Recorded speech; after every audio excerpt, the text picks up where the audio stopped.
Priatelia, témou dnešnej relácie je láska. Určite ste veľa už počuli o láske, určite každý, ktorý pozeráte, máte skúsenosť s láskou istým spôsobom. A dnes sa tu spoločne na káve budeme rozprávať o láske, o ľudskej láske s manželmi Valachovcami. Vítaj Soňka, Lukáš. Ahoj. Veľmi radi, že ste prijali pozvanie do tejto našej relácie. Čo o vás? Možno trošku na predstavenie, ste manželmi už 7 rokov? Áno. 7 rokov. Čo už je nejaký pekný čas, plnosť. A zároveň vlastne vás spája spoločná viera Boha, spája vás dokonca aj spoločenstvo, SP a práca. Je to tak, je to tak. A nemáme ponorku, A nemáte ponorku. A takisto vás spája taká služba mladým. Áno. Služba mladým, čo je úplne skvelé, pretože myslíme si, že táto služba mladým je veľmi potrebná v dnešnej dobe. My sa budeme baviť o láske. Úplne základná prvá otázka. Čo je to láska? Skúsme si to nejak tak definovať. Skúsme to vysvetliť. Ako sa vy pozeráte na to, že čo to je láska? Podľa mňa láska, prvé, čo ma napadá, je proste taký príjemný pocit, keď si s niekým, koho máš rád. Nemusí to byť možno iba niekto, s kým chodíš, ale je to aj to, keď si proste, neviem, so svojím ocinom, maminou, alebo so svojím súrodencom a proste je ti veľmi dobre. Že možno tak by som to nazvala, že nejaký taký stav, že ti je proste veľmi dobre s tým človekom. Ja by som to možno nadviazal, že áno, je to tak, že keď som s niekým, kto ma miluje, ako ho milujem ja, tak sa cítim bezpečne. Že viem, že môžem byť sám sebou. Ja si pamätám ten pocit, keď začali so Sonkou chodiť a sme trávili spolu čas a ja som Sonke vral, že vieš, ja milujem na to, že keď sme spolu, že ja konečne môžem byť sám sebou a nemusím sa toho báť. A toto zažívali sme aj vo vzťahu, aj teraz v manželstve a takisto aj vo vzťahu s Bohom, že akoby tí ľudia, ktorých máš najviac rada, ktorí majú najviac radi teba, tak ty vieš, že akoby môžeš byť pred nich v úvodzovkách nahý a že sa nemusím báť, že ma ten človek odsúdi, ale že viem, že ma tá osoba, či je to človek alebo je to Boh, že ma príjma takého, aký som a zároveň aj ja toho človeka spoznávam takého, aký je a to je úplne úžasné. Je veľmi dôležité byť prijatý a v dnešnej dobe si myslím, že neviem, či to teda veľa ľudí zažíva, naozaj také skutočné prijatie. Častokrát mnohí mladí aj pochádzajú z rozbitých rodín a dnes vzťahy sú niekedy také, že nevydržia veľmi dlho. A chcem sa vrátiť možno k tomu vášmu príbehu. Aký je váš príbeh lásky? Náš príbeh lásky je možno taký, že začal tak skoro, že my sme sa dali dokopy, keď ja som mala 15, Luky mal 16 a bola to v niečom taká detská láska, že možno podľa toho, ako teraz, keď už som teraz taká staršia a múdra, tak si hovorím, že možno to nebolo vtedy také nejaké múdre dať sa dokopy, ale my sme sa dali teda dokopy veľmi mladí a ani sme sa až tak nepoznali, ale mali sme sa radi a úprimne, akože pre mňa, keď sme sa dali dokopy, tak som si myslela, že sa do 2 týždňov rozídeme, lebo vedela som, že Luke je veľký extrovert, ja som mal taký introvert, vlastne sme sa nepoznali, vlastne som sa hanbila za neho, veľmi som sa za neho hanbila, že ako sa správal, ja som proste bola taká šedá myška, takže z začiatku to bolo takéto, veľmi, veľmi také hanblivé a také veľmi také krehké. Ale zároveň sme boli k sebe veľmi priťahovaní, čiže bolo tam aj veľa toho, že sme museli hľadať to, ako si tú lásku nejako správne prejavovať, že čo je ešte OK a čo už pre nás OK nie je. Čiže aj v tom sme tak hľadali, že ako tú lásku správne prejaviť. No a prešiel čas, prešli sme si rôznymi aj pochybnosťami, či spolu ďalej byť alebo nebyť. Aj sme sa úprimne rozprávali, že počuj, teraz mám krízu, neviem, že čo ako, že či máme byť ďalej spolu alebo nie. Ale prešlo proste 5-6 rokov a my sme sa vážne rozhodli, že naozaj chceme spolu potom prežiť celý život. A tak sme sa potom neskôr zobrali už po tých 7 rokoch chodenia. A ten náš príbeh je taký, že Pán Boh nás držal celý ten čas. Že nie je to nejaká idylka, že by sme boli ideálny pár bez problémov, ale po tých 7 rokoch chodenia môžeme povedať, že Pán Boh bol ten, ktorý dal tomu celému nejaký zmysel a celým tým nás tak previedol a že veľmi nám fandil, že aj keď sme mali rôzne problémy, tak ja som to tak úplne prežila, že Pán Boh je taký fanúšik, že nás tak povzbudzoval, že nevzdajte to, že ja viem, že vás veľmi priťahuje možno tá vaša fyzická príťažlivosť, ale my sme mali v sebe veľkú túžbu aj tak žiť v takej čistote a v takej úcte a viem, že Pán Boh nás tom povzbudzoval, že hoci to bolo pre nás náročné, ale že veľmi také Božie povzbudenie sme zažili. To by som asi ja tak povedala a Luky ma môže potom aj doplniť teraz z takej svojej strany, no. Mňa napadá, keď hovoríš o tom, ako sme začínali, že si bola hanblivá, že ako veľmi bola Sonka hanblivá, takže sa hanbila nie iba za seba, ale aj za mňa. Že akoby tá hanblivosť bola obrovská a zase moja bezhraničná extrovertnosť bola tiež obrovská a ja by som možno povedal na úvod, že my sme naozaj, akože ja vo svojej extrovertnosti sa snažil od začiatku náš vzťah postaviť na Bohu. Ja som bol človek, ktorý v 16 už mal skúsenosť, že Boh je živý. Zažil som také osobné stretnutie s ním v zmysle, že som zažil jeho lásku, ako ma miluje, čo mi zmenilo život, lebo som predtým zažíval iba posmešky a šikanu a až nenávisť zo strany rovesníkov a možno to mnohí poznajú, možno zo školy, že keď zažívajú neprijatie, ja som zažil to prijatie práve vo vzťahu s Bohom a potom som akoby tú lásku sa snažil preniesť aj do nášho, ešte nie manželstva, iba vzťahu. A vlastne som aj tie prvé dni som hovoril, že chcem náš vzťah postaviť na Bohu. Že chcem akoby, aby naše chodenie bol postavené na Bohu, aby Boh bol prvý. A myslím si, že aj to nám vlastne pomohlo žiť v čistote, že nežiť spolu sexuálne do svadby.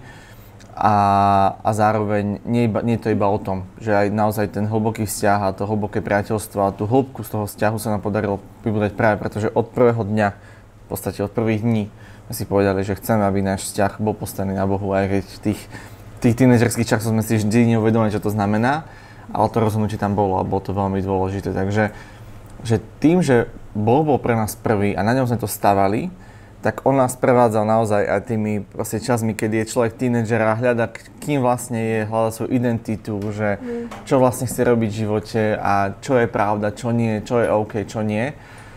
Tak aj v tom vzťahu človek hľadá, že vlastne ako sa má správať, aký má byť. A tým, že sme stále hľadali Boha, tak Boh nás učil aj v tých našich slabostiach, v tých našich zraneniach, ktoré sme mali obaja rôzne, emočné, tak Boh nás držal. Takže hej, áno, on nás sprevádza celou tou cestou, čo je úžasné.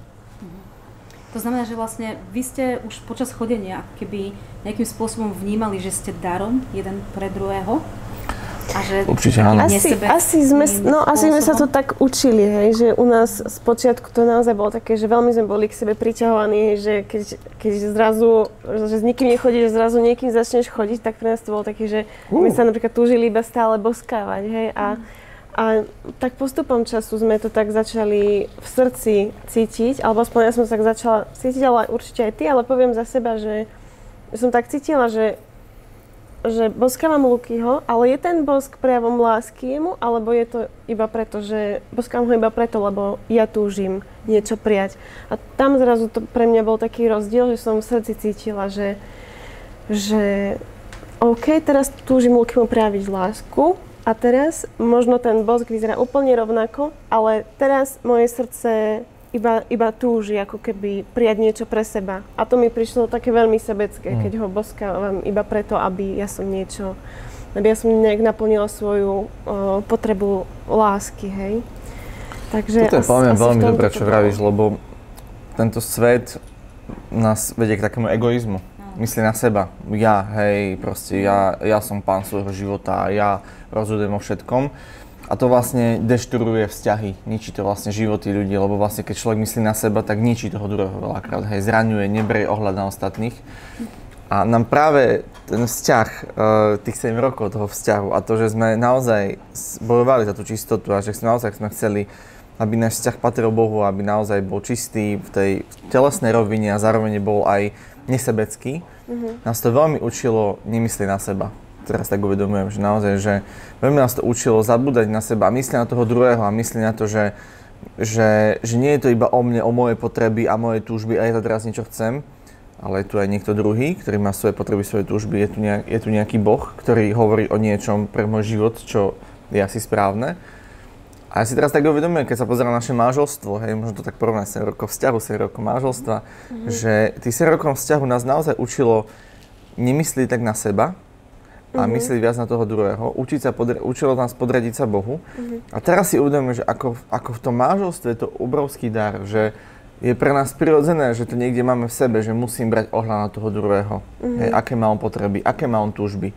Že to nie je iba o tých telesných veciach, hej, že keď som tínedžer, keď proste alebo som študent, že na strednej, na vysokej, tak áno, mám možno plnú hlavu iba proste telesných snov a predstav a neviem čoho, hej, dievčatá majú nejakú romantickú predstavu, chalani väčšinou majú skôr sexuálnu predstavu, proste je tam nejaká telesná predstava, ale áno, je to súčasť toho a je to dobré a tá sexuálna časť patrí do manželstva, ale nie je to iba o tom.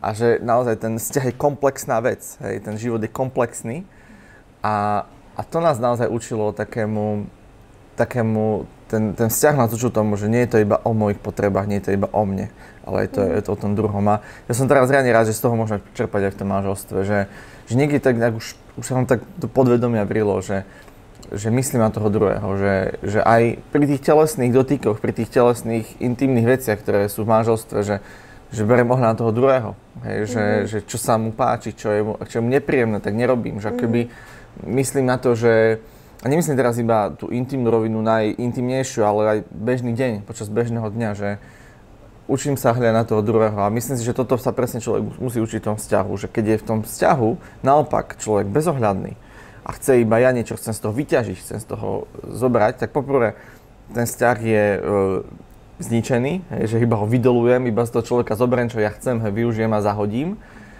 Ale druhá vec, no a čo budeš robiť, keď budeš mať o 10 rokov, o 20 rokov viac, že s kým chceš žiť svoj život, hej? Že chceš iba ľudí využívať a kde napokon skončíš? Napokon skončíš sám, starý, opustený a vlastne možno si nejakých ľudí využil, nejakí ľudí využili teba a ostaneš iba zranený. Takže to, ako nás vedie Pán Boh, tie jeho princípy, nás vlastne chránia od toho, aby sme jeden druhého nezraňovali a zároveň žili naozaj naplnený život.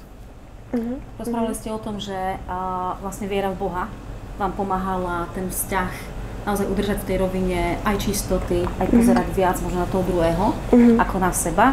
Čo možno ešte vám tak napadá, že to je jedno, či ten mladý človek je vo vzťahu alebo nie je vo vzťahu, možno ešte lepšie, kým ešte nie je vo vzťahu. Čo vlastne ešte mladým môže pomôcť k tomu, aby pripravili samých seba na nejaký vzťah s druhým človekom? Ja som napríklad, keď som vstupovala do vzťahu, tak ja som nevedela, že kto som, ani som si tak samú seba možno až tak nevážila. A uvedomujem si spätne, že som mala veľké šťastie, že som začala chodiť práve s Lukým, ktorý už v tom čase poznal Pána a bol voči mne veľmi úctivý, hej, že keď si predstavím seba v tých 15, tak kebyže narazím na nejakého chalana, ktorý by ma chcel iba využiť, tak by som možno skončila veľmi zle. A práve preto možno, ak by som mala mladému človeku teraz niečo odkázať, alebo nejakej mladej babe, ktorá má možno 14, 15, 16 a s nikým ešte nechodí, tak podľa mňa to je úžasný priestor na to, aby ten single čas je úžasný priestor na to, aby som spoznala možno, že čo mám rada, aké mám talenty, možno trávila čas s kamarátkami, alebo iba tak priateľsky sa snažila možno spoznávať iných chalanov. Hej, je dobré možno aj nie hneď vstúpať do toho vzťahu, že skúsiť tak sledovať ľudí, možno aj, že kto aký je a že aké má záujmy, možno, že čo má rád. Čiže možno to môže byť taký prvý krok, že tak skúsiť viacej spoznať seba, že na čom mne záleží, čo by som možno ja nejak chcela v živote. Možno toto by som tak poradila. Podľa mňa tak veľmi, veľmi jasno, že máš hodnotu a váž si sám seba a váž si aj ostatných. Maj v úcte seba a maj v úcte ostatných. A poviem takú vec, že nechaj sa využívať ale nevyužívaj ostatných. Že to mi prídu také základy, či už je človek veriaci alebo neveriaci, že aby človek vedel to, kým je, tak si uvedomuje aj to, že nás Boh vedie k nejakým hraniciam vo vzťahu, aj potom aj v manželstve, tak je to preto nie, že by nám chcel niečo zobrať, pretože Boh nás stvoril a chce pre nás to najlepšie, ale pretože nás chce uchrániť. Tie hranice nás chránia, ako keď má niekto hranice, keď sú hranice, viete to, keď máte nejakú cestu, predstavte si cestu, ktorá ide popri vysokej skale, hej, kde je potom už iba priesmik, hej. A nech si povie, na čo tam tie zvodidlá? Mňa tie zvodidlá ladia, ja chcem ísť. No tak môžeš, ale spadneš do jamy a zabiješ sa, hej.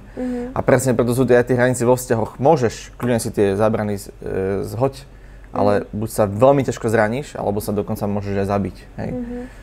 Takže to je veľmi dôležité vedieť, že naozaj, že existujú nejaké hranice nie preto, aby nás obmedzovali, ale aby regulovali tú slobodu, ktorú máme, aby sme si neublížili my sami alebo niekomu ďalšiemu.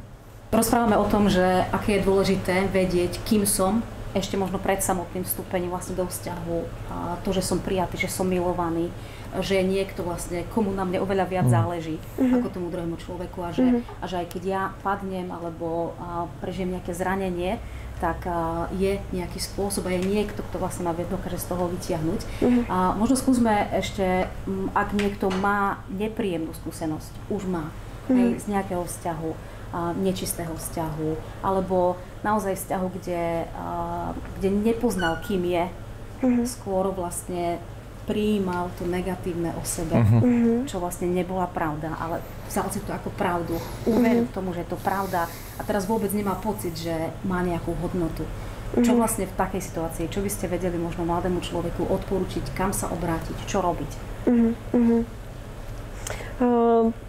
V takejto náročnej situácii asi by som hľadala možno či už dobrých priateľov, alebo ak človek pozná možno niekoho vo svojej farnosti, na koho sa môže spoľahnúť, tak skúsiť vyhľadať možno takto, že priateľov alebo nejaké stredko a spoločenstvo, kde môže možno takto načerpať.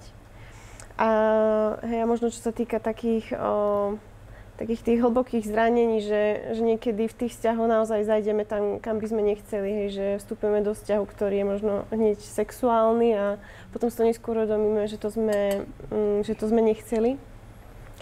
Tak tu chcem tak veľmi povzbudiť, že Boh je milosrdný a že dáva druhé šance a že poznám človeka, ktorý tiež si týmto prešiel a že mal vzťah s dievčaťom, ktorý už bol sexuálny a potom sa s ňou rozišiel a Pán mu naozaj tak daroval takéto odpustenie a tento chalan hľadal Boha a hľadal to, ako žiť ten ďalší vzťah už inak a už ho žiť ako keby v tej láske a v takej tej úcte a presne v takom tom ohľade na toho druhého.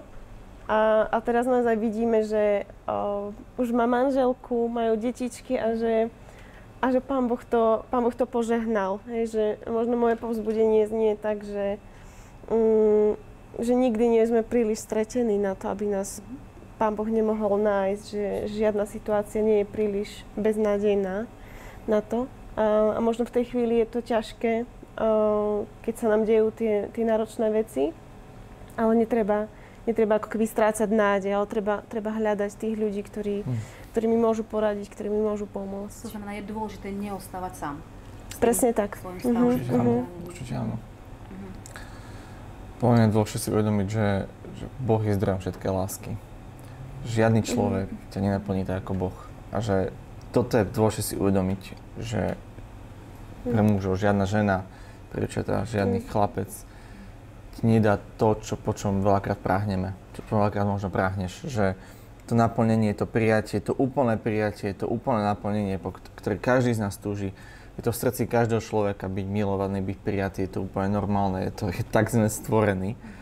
Ale veľakrát si myslíme, že to naplnenie nájdem v tom človeku, ale ten človek to nemá veľakrát a môže ti dať iba čiastočne, hej, do tých svojich ľudských limitov, ktoré má, si to vie dať.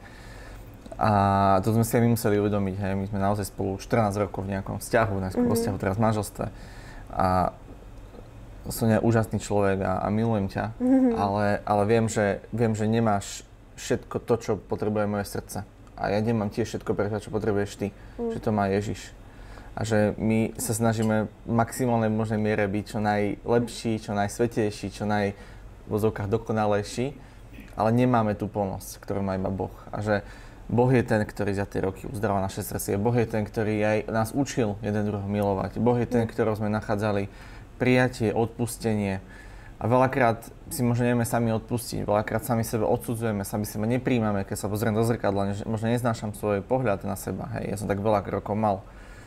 Ale Boh mi v srdci ukazoval a hovoril mi, že milujem ťa. Boh mi prejavoval v modlitbe svoju lásku. Boh mi dal zažívať svoje prijatie. A vďaka tomu som ja vedel potom aj viac milovať Sonku, viac milovať seba a viac budovať náš vzťah. Takže tam sa treba vrátiť niekedy. Že nesnažiť sa, veľakrát sa môže stať, že svoje zranenie chceme vyliečiť ďalším vzťahom. Že zranený vzťah chceme zalepiť ďalším vzťahom. No, že tam zase príde nejaké iné zranenie a máme tých náplastí na sebe, neviem koľko, hej. A to je niekedy až jedno, či sme spolu spali, či nie, lebo sú devastovaní emočne. A sú rozbití a hľadajú to naplnenie a nevedia, že čo, a sú nešťastní a môže obvinujú aj Boha, že prečo to takto je celé zlé tých vzťahov a prečo nikoho nevedia nájsť. Ale a Boh tu stále hovorí, že ale ja chcem naplniť tvoje srdce až po okraj. Chcem naplniť tvoje srdce až po okraj. A keď nájdeš u mňa prijatie, tak oveľa ľahšie sa ti vstúpi do vzťahu a oveľa ľahšie vybuduješ aj zdravý vzťah. A možno, že s tými ľuďmi, ktorými si to nevedel fungovať, možno keby ste fungovali s Bohom, tak by sa možno nerozišli. Niekedy možno áno, niekedy možno nie. Takže tam ten základ je absolútne dôležitý, že hľadať naplnenie v Bohu, lebo On je zdrojom všetkej lásky a On je zdrojom našej lásky, v našom vzťahu, v našom manželstve a potom to všetko ide ľahšie. Potom aj keď sa s niekým nahneváš, tak Boh ťa tak vedie. Keď my sa niekedy pohádame a nahnevam, tak ja potom idem do izby a už iba tak cítim v srdci, hej, že proste, že upokoj sa a že nerob z komára somára, že akoby veľakrát, že tak aj svedomí a Duch Svätý vedie, že proste odpustiť, zabudnúť, proste neriešiť veci. A takže Boh je ten, ktorý je zdrojom všetkej lásky a Boh je ten, ktorý chce naozaj naše srdce uzdraviť úplne do plna. Super, myslím si, že zároveň toto by mohol byť taký odkaz pre mladých, že vlastne vzťah bez vzťahu osobným vzťahom s Bohom. Akýkoľvek vzťah, ktorý vlastne mám, môže možno krátkodobo fungovať, ale z tej perspektívy dlhodobosti tam vlastne sa začnú nabaľovať problémy, zranenia a je veľmi ťažko vlastne v takom vzťahu potom potrvať. Ja by som to možno prirovnal k jedeniu čipsov. Že keď človek je čipsy, je to super, hej, ja milujem čipsy, hej, a proste, že to je super, ale keď človek je čipsy každý deň, keď si dá každý deň taký balík 150 gramový, tak sa to z dlhodobého odrazí na jeho zdraví, na jeho vizuálnej stránke proste, hej, že lebo je čipsy. A že to je asi podobné, že áno, keď človek má vzťah, ktorý je iba zaľúbený, aj telesný, tak z krátkodobého hľadiska to je super, hej, že však príjemné pocity, všetko, že z dlhodobého hľadiska to vlastne ničí, hej, proste je to toxické pre teba, pre tvoje srdce, pre tvoju dušu, pre všetko. Takže tak by som to povedal, že ten krátkodobý pocit môže byť príjemný, ale človek by sa naozaj mal pozerať, a to je jedno, či má 30 alebo 15, pozerať sa na svoj život komplexne, hej, nežijem iba tu a teraz, ako hovorí všetkým známa pesnička, ale žijeme naozaj desiatky rokov a potom žijeme aj večne. Takže nemali by sme iba jesť čipsy, ale mali by sme uvažovať naozaj nad tým životom, takže aj nad tým vzťahom, že OK, že a čo o mesiac, čo o rok, ako bude vyzerať môj život, kde ma toto posunie, hej, že úplne ma to oddiali od Boha, úplne ma to oddiali od priateľov, úplne ma to zničí to moje srdce, lebo krátkodobo mi to robí radosť. Tak sa to tiež treba možno pozerať. Je to niečo vlastne podobné, ako keď si predstavíme, že naozaj tento svet nás láka do nejakých kompromisov a užiť si tú momentálnu danú chvíľu. A len vlastne už neukazuje, ani vlastne v tých romantických chvíľoch sa už neukazuje, čo bude potom ďalej. Čo bude vlastne o niekoľko rokov a čo bude ďalej. Vy máte aj takú, nazveme to knižku, ktorá sa volá, že dáme stenu preč. Stenu dáme preč. kde vlastne hovoríte alebo zdieľate nejaké také princípy, podľa ktorých je možné vybudovať si zdravý vzťah. A my túto knižku vlastne potom dáme do linku dole, kde si vlastne mladí budú môcť pozrieť, ak budú chcieť. Vedeli by ste možno tak narýchlo vypichnúť nejakú takú top myšlienku z tej knihy? Top myšlienka? Tam je ich tam strašne veľa, normálne rozmýšľam, že čo by som vypichla. Ale asi to, že nech sa ten druhý nestane stredom tvojho vesmíru, ten tvoj priateľ, ale nech sa ním stane Ježiš. A tým som si napríklad prešla aj ja, že mala som strašne rada Lukyho, ale uvedomila som si, že som na ňu ako keby takto nachňapnutá a pricucnutá a že to vôbec nie je OK.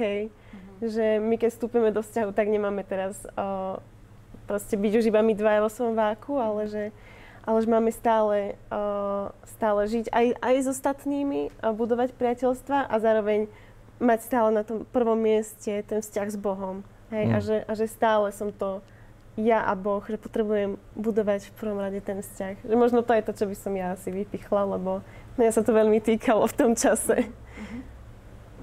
U mňa je to taká otvorenosť, že my sa snažíme byť otvorení, keď hovoríme o vzťahoch. A aj v tej knižke sa snažíme otvorene ukázať niektoré veci, hej, či už konkrétne nejaké hranice v tej čistote, ale nie iba v tom. A asi toto, že ak mladý človek hľadá, že k tomu troška na rovinu povie o tých vzťahoch, že tak tá malá knižka môže troška akoby pomôcť v tom celom, že ako sme to žili my, je to náš príbeh a zároveň sú tam aj veci, ktoré môžu toho človeka inšpirovať, OK, tak toto by mohlo fungovať aj u mňa. Super.